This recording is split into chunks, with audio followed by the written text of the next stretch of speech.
Hello, Avondale. I'm pleased to celebrate Father's Day, and my father, who always instilled upon me a strong sense of being kind to others and independence, and on a lighter note, a strong love of fish and chips, which I hope to celebrate with him on this Father's Day.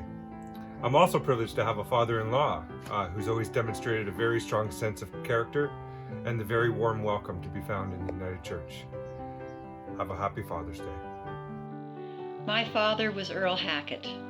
When he passed away 10 years ago, a friend sent me a card with a verse that continues to remind me that I am truly my father's daughter. The kind of person he was has influenced me greatly. The verse in that card goes like this: "Those who we have loved are part of us. They're part of who we are, of how we see the world, of how we live and give. Their influences live in us forever." Dad loved the out of doors, especially our family camping adventures. Killbear Provincial Park is the most special place where our 3 generations would camp together for 2 weeks every summer.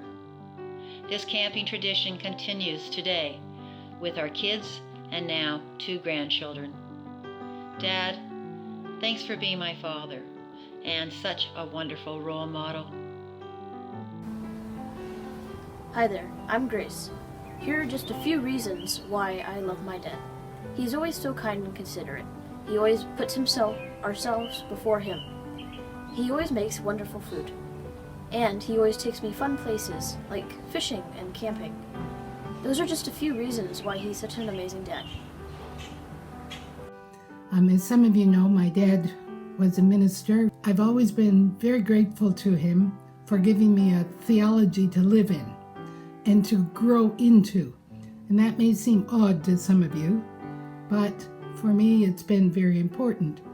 I can remember as a kid thinking his sermons were pretty boring, but I found I was grateful for his sermons being boring, because what I did was read the Bible and discover how many neat stories there were. When I got to be about grade 7, I think, I remember asking my dad.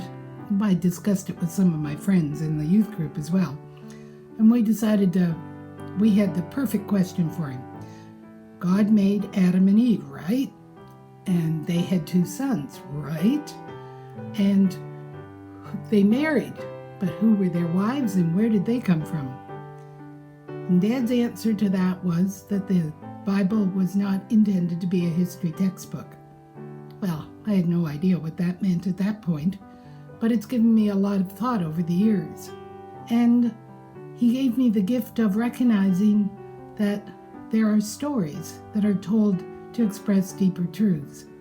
So, what my dad has given to me, which is a theology to grow into. I want to thank my amazing dad, who's always in my corner, always has my back, is always willing to help me solve a problem, no matter how big or small, or if he needs to drop everything to do it, and is always willing to go down a rabbit hole of a family mystery with me. He makes me laugh all the time. We have more inside jokes than I can count, and I'm so grateful that I get to be his kid. Many years ago, when I was in university, I had a summer job working in the car dealership where my father was general manager. I often saw my father in the shop area where they were fixing cars, or the body shop, the car cleanup.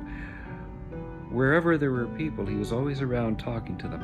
And I remember saying at supper one night, I said, "Dad, how come you're always around talking to people? I thought you've got a lot of things to do up in your office." And he said, "No, it's important to talk to the people who are doing the jobs. It's important for them to see me. It's important that I be there if they've got questions. And it's important that I learn what's important to them." I've carried that lesson with me, and when I became a school principal, I made sure that I was always available. It was a valuable lesson, and it's something that I learned from my father. I am very fortunate that my father, who is 88 years old, is still with us. Happy Father's Day, Dad.